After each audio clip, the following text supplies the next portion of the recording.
Hello and welcome back to Duncan Codes. My name is Duncan. Today we are continuing with University of Helsinki's massive open online course. We are continuing where we left off last time with comparing the equality of objects, so let's get cracking. There is a problem with the program above. Even though two dates first and second have exactly the same values for object variables, they are different from each other from the point of view of the default equals method. If we want to be able to compare two objects of our own design with the equals method, that method must be defined in the class. The method equals is defined as a method that returns a Boolean type value. The return value indicates whether the objects are equal. The equals method is implemented in such a way that it can be used to compare the current object with any other object. The method receives an object type, object as its single parameter. All objects are object types, in addition to their own type. The equals method first compares if the addresses are equal. If so, the objects are equal. After this, we examine if the types of objects are the same. If not, the objects are not equal. Next, the object type object passed as the parameter is converted to the type of the object that is being examined by using a typecast so that the values of the object variables can be compared. Below, the equality comparison has been implemented for the simple date class. So here's our equals object, and they're comparing the current object with the compared object. If they are equal, it returns true. Now they're checking to make sure that it is actually an instance of simple date. If it's not, it won't be the same. Here we're converting the object type into the simple date type, getting ready to perform the comparison down here. So if the values of the object variables are the same, the objects are equal. So we can see that as we progress down here, the checks are becoming a bit more stringent. If none of those pass, then we've got a fail. Not a fail, sorry. A false return rather than a positive. Building a similar comparison functionality is possible for person objects too. Below, the comparison has been implemented for person objects that don't have a separate simple date object. Notice the names of the people are strings, i.e. objects, so we use the equals method for comparing them. So in this example, we've got our public Boolean equals object compared. So if this person is the same as the compared person, return true. If the past object isn't an instance of person, return false. So here they're creating the object being ready to be compared down here, and then otherwise we've got a return of false as well. Oh, we've got a few more exercises. We've got quite a bit to go left on this still. We've got 2 exercises, 3, 4, 5, 6. Another 6, and some of them are a few parters as well, so that should be quite good. Where have I gone? Books. Was that the right one? Shouldn't have done that, should I? Don't remember looking at Lily. There we go, song. In the exercise base, there is a class called song that can be used to create new objects that represent songs. Add to that class the equals method so that the similarity of songs can be examined. Right, so let's move this over to the right. Move that to the left. Open song up. And see what we've got. What we can do is actually refer back to these previous examples, or you can use this information if you need to as a bit of a memory jogger to see what comparisons we need to make. Right, so I'm going to move this over. Bigger. Let's drag that one over here. And then we can see them side by side. We've got the Lonely Island by Jack Sparrow 196. So 196 is the duration. We've got the string artist and string name. That's looking good. Right, so we need to add in the equals method. So it will be a public Boolean called equals, and we will be comparing an object, and we need to return depending on the comparison. And we need to return true or false depending on whether the object is a match or not. So let's have a think. The first bit was if this is equal to compared. So if this equals compared, we can return true. Then we can check the instance of it. So if compared is instance of song, then we can return true.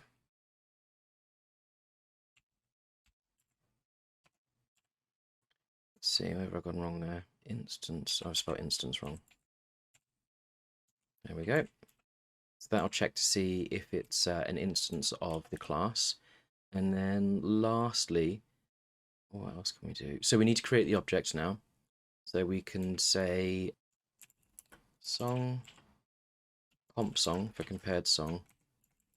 And we're going to cast it to type song. So just to make sure it's the correct data type, compared. Then we can do, we can run through these strings here and the int duration and do some comparisons to see if they are actually accurate. So if this dot artist dot equals, and that will be compared dot artist. We'll need to check the artist, the name, and the duration. So we will do and this. So for this one, because we're comparing integers, it will be double equals rather than the dot equals. So it'll still be comp song dot duration in seconds. And then we'll need to close these off. And then for that, we can return true. There we go. Looks pretty good. Let's give that a run and see what we get back. Excellent. There we go. Nice, quite a nice straightforward one, that actually. Hopefully we'll get a couple more of those to do. Right, let's get this back over here. Oh, I tell you what else we need to do as well is the update to GitHub. Let's just refresh that. Right, git bash, where are you? Here we go. So git add git commit -m completed part 5 exercise 12. Oh.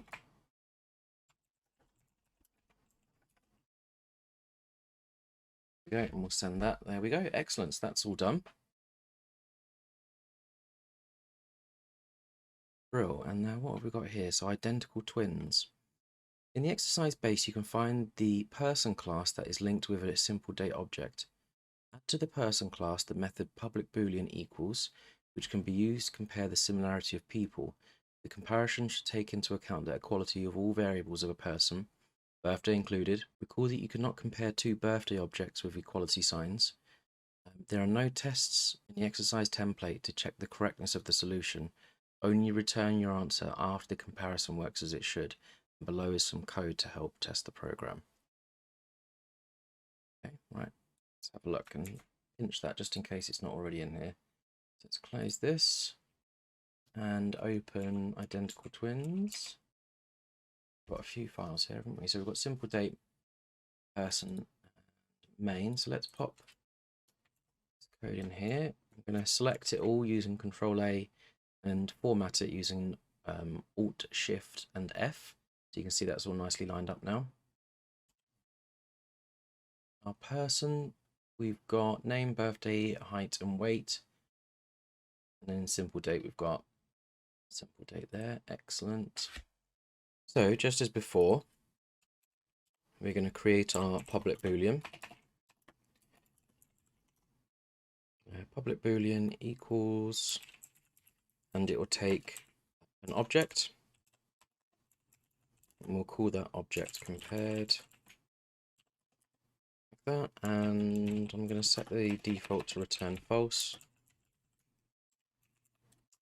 Right, so the first thing that we need to do is the this equals. So if this equals compared, return true.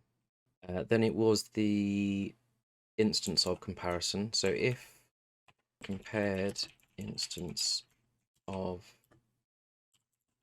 person, and then that would be a return false. And then lastly, it was the bigger of the three comparisons where we're comparing each of the data types, name, birthday, weight, and height.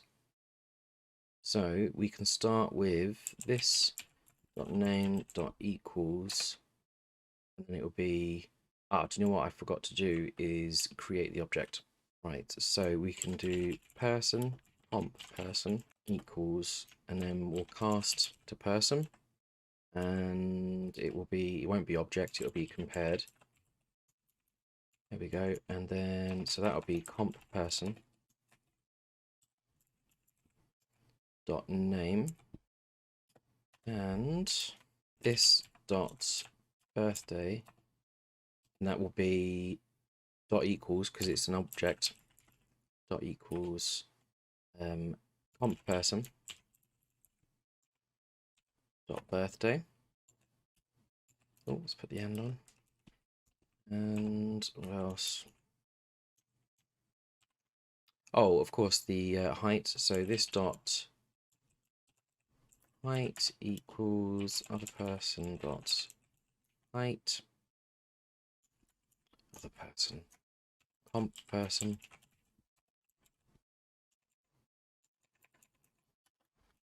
And then lastly, this dot weight is equal to comp person dot weight. There we go. Double check brackets. Looks like I've got a few too many. Oh no, that is right.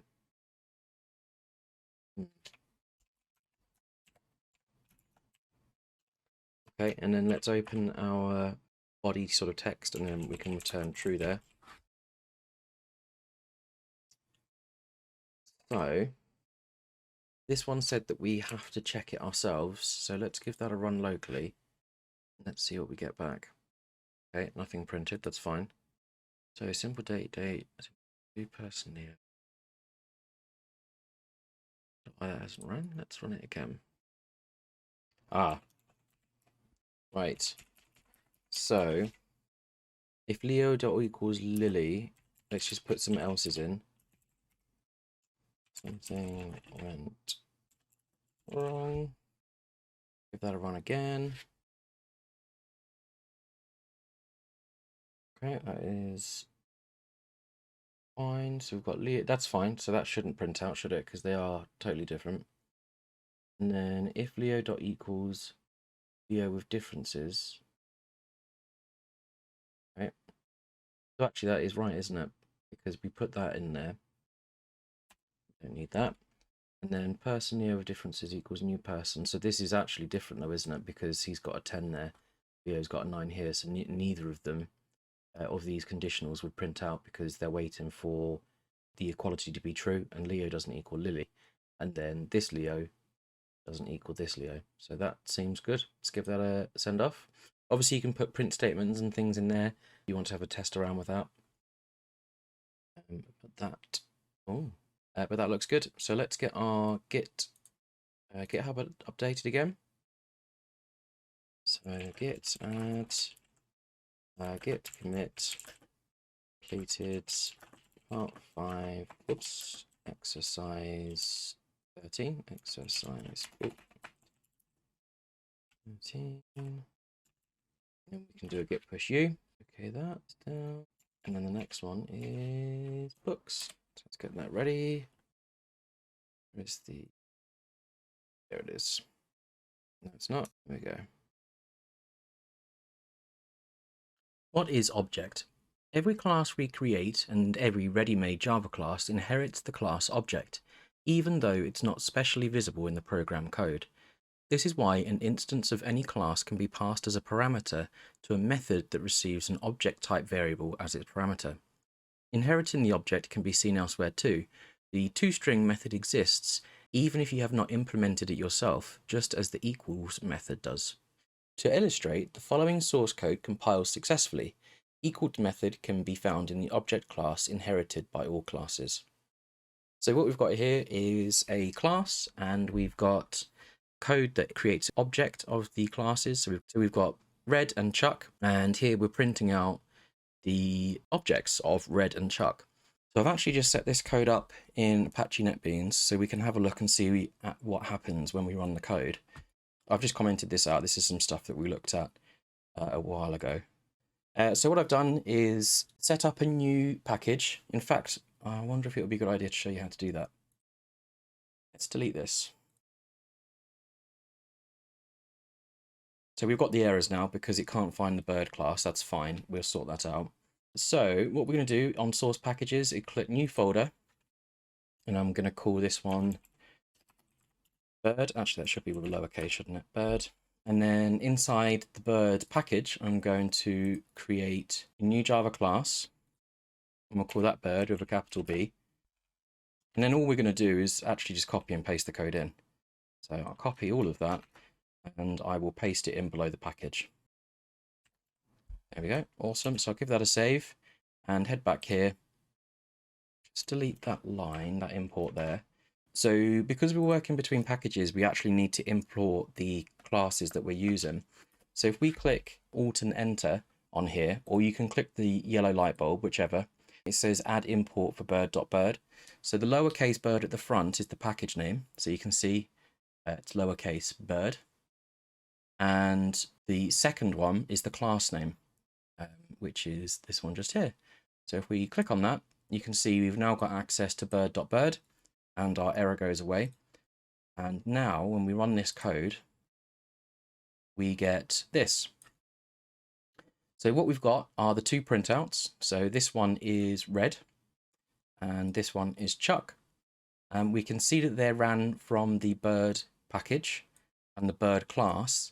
This bit, the code here, actually I've explained previously that it is the memory address of that particular object, and it actually isn't. Apparently it's the hexadecimal version of the hash code of the object.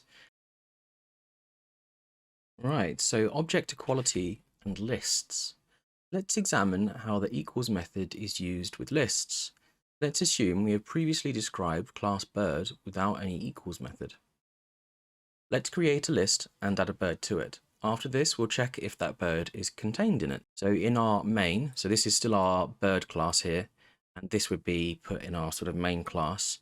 We've got the creation of an array list called birds, which takes an object of type bird.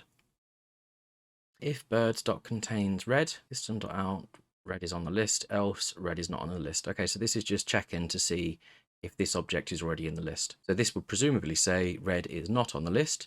Here we are adding birds.add red, so now red is on the list. We're doing the same check again, and this time it will say red is on the list. So let's implement this. So I'm going to move this to the right, and where's that? There it is. Just before we get started, you can see that there's an error on my main. If we have a look through that, there's definitely no error there. So if any of you are getting errors like that, just saving it can sometimes get rid of an error. I mean, I wish it was that simple all the time, but you know, only sometimes that works. So if you've exhausted everything and you still got an error, that is potentially a solution. Right, let's have a go at implementing this. So we're adding an array list, which takes the object bird. We've got called it birds, and we're going to say new array list, and then we will need to do our imports. Oh no, I've already got array list imported. We have got the if statements. I'm going to copy and paste this. Paste that in there, and I need to put in the object creation. So bird red equals new bird red. There we go. And I'm going to use Control and A to select all of my code. And then I'm going to use Control. No, I'm not. I'm going to use Shift, Alt, and F to auto align it like that, so it looks all nice.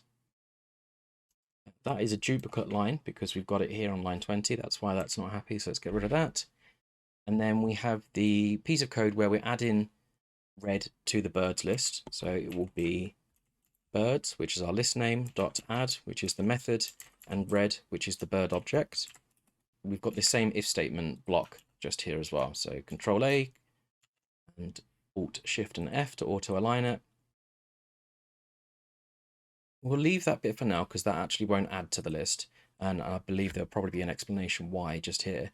But let's give that a run. Here we've got red is not on the list. So this is the first sort of iteration through. So this is the first check. Then red is added. And now we have red is on the list. There we go. Slightly interestingly, perhaps, obviously this is only an example, but if you were to need to reuse this code, you probably wouldn't type it out multiple times. You would put it in its own method and then call that method as many times as you need it. So we can say public void is on list. Then we can paste that in here. We can put our array list and object creation here. We can make these private as well, so they're not detectable outside of the class, but they are detectable inside the class, and that will remove the errors that were down here. We can get rid of this. In fact, let's get rid of all of that. Go. Just add the static words in there. Oh, I think I need to make my method static. Did I make that static? Public static void. And we can demonstrate the same code. So is on list. So this first check will system out red is not on the list. We've now got our add red to list, and then we can call the same method again and run that, and we will get the same output. There we go. And this is a principle very loosely that follows a principle called dry, which is don't repeat yourself. So if there are ways that you can reuse code, absolutely do that. That is a really good way to code. If we were to do this properly as well, I guess obviously again, it is only an example. We could take this one step further as well and turn that into a ternary operator. In fact, you guys should have a go at it, see how you get on. You'll need to change this from a void to a string. You'll need to use return birds.contains red, question mark, red is not on the list, colon, red is not on the list, semicolon, and then these up here will need to be wrapped in a system out. So we would do system out, and then in between the system out, we can write in is on list, like that. Give that a go. If you get stuck, let me know, and I will help you a bit further. So we've got this last section here where we're creating red, a new bird, but it's not recognizing this red as being contained on the list. We can notice in the example above that we can search a list for our own objects, first when the bird had not been added to the list. First, when the bird had not been added to the list, it is not found, and after adding it is found. When the program switches the red object into a new object, with exactly the same contents as before, it's no longer equal to the object on the list, and therefore cannot be found in the list. The contains method of a list uses the equals method that is defined for the objects in its search objects. In the example above, the bird class has no definition for that method, so a bird with exactly the same contents, but a different reference cannot be found on the list. Let's implement the equal method for the class bird. The method examines if the names of the objects are equal. If the names match, the birds are thought to be equal. So we're adding in our equals method here so that our condition checks can be thoroughly checked. So it's not just instance of the bird, it's actually the contents as well, so the names.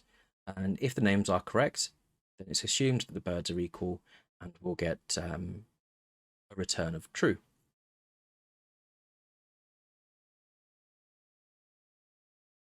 And then you can see here, now that we've implemented the Boolean equals and updated the equals method, we can see that red is now detected as being on the list.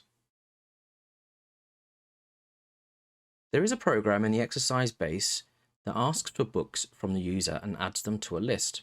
Modify the program so that books that are already on the list are not added to it again. Two books should be considered the same if they have the same name and publication year.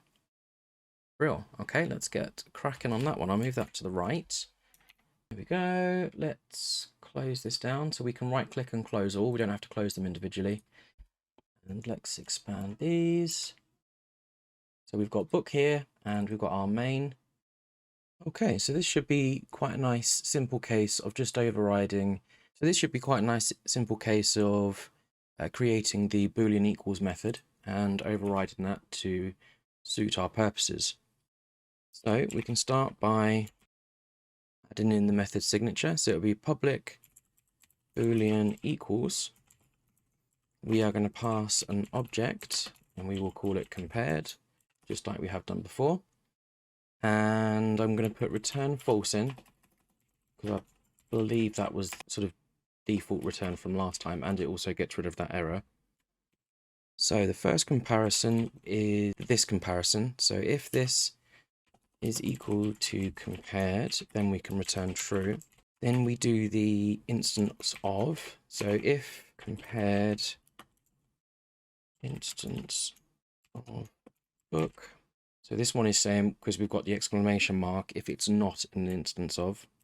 Let's add our curly braces in. So if it's not an instance of, we can return false. And then lastly, this is the one where we need to compare the book name, but also the publication year. So if this dot name dot equals, and it will be compared. So I need to put the object in, won't I? So above here, we put our object in. So we can do, I'll show you a different way of doing the objects quickly. So what we can do up here is write book compared. Let's call that compared book. And then here we can say that compared book is equal to new, and then we had to cast it to book just to make sure it was the correct type. There we go. Compare book equals book. There we go. Excellent. So this is actually going to be compared book dot name. And then we need to add on another condition. So it will be the publication year. So this dot publication year equals compared book dot publication year. And then we can return true. There we go. Let's just make that screen a bit larger. So that looks okay. There like that. Well, let's give that a run and see what we get back. Okay, we've got a little error, so let's have a good look through this. That should actually probably be get name. And this should be to publication year. Oh, I haven't put the parentheses on the end, that's why. So it was looking for a field, which is a variable. So we've got that in. Let's go to our main. So we've written the compares code, but we haven't actually got anything at the moment that checks it. So we haven't actually made a call to that equals method. And we can have a look at adding in an if statement. So if book dot contains, and it will be book. So up here we've got our, so it's books actually, not book. There we go. And then we need to put in a system out. I think it was quite a specific, I think they gave us what they wanted us to put in there, didn't they? So this book is already on the list. Let's not add the same book twice. Pinch that. And then we can put in a system out and paste that in there. And that's only if it's, so if the book is found, but if it isn't found, what we'll do is add the book. So we'll write books, which remember is our list name, dot add, and then book. Let's give that a little run. I think we might need to put a continue in on our if, but let's give it a run and see what happens. Got another fail. Let's have a look. Here we've got the books being added. Let's get rid of that because we need to do the conditional check before books are added. So let's give that a run. Hey, there we go. That is fantastic. Let's get that submitted. And we should probably do our git bash as well.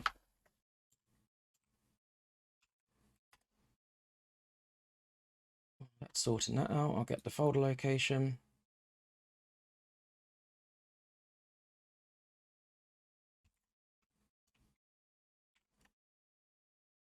Let's go to bash. There we go. So cd, double quotes, shift and insert. We need to go back to just there. Git add, git commit. So we've completed exercise 5. Part 5, exercise 14. So completed exercise part 5, exercise 14. Brill. Send that off.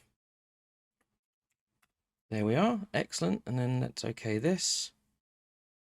And let's see what we're up to next. Let's give that a refresh. Make sure we got our points through. Brilliant. And straight onto another challenge. This is 30 minutes again, so I will stop the video here and get this ready to upload later today. And then after that, we've got one 2-parter, a 3-parter, another 3-parter.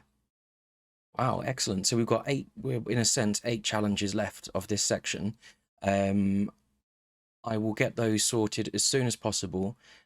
I did suggest that it would be 3 videos this week. Unfortunately, totally forgot I'm actually going away this weekend, so I won't be able to get the 3rd video uploaded, but I will be back on Monday evening, and I'll be recording on the Tuesday, ready to release another 2, hopefully 3 videos next week. So as always, good luck and happy coding.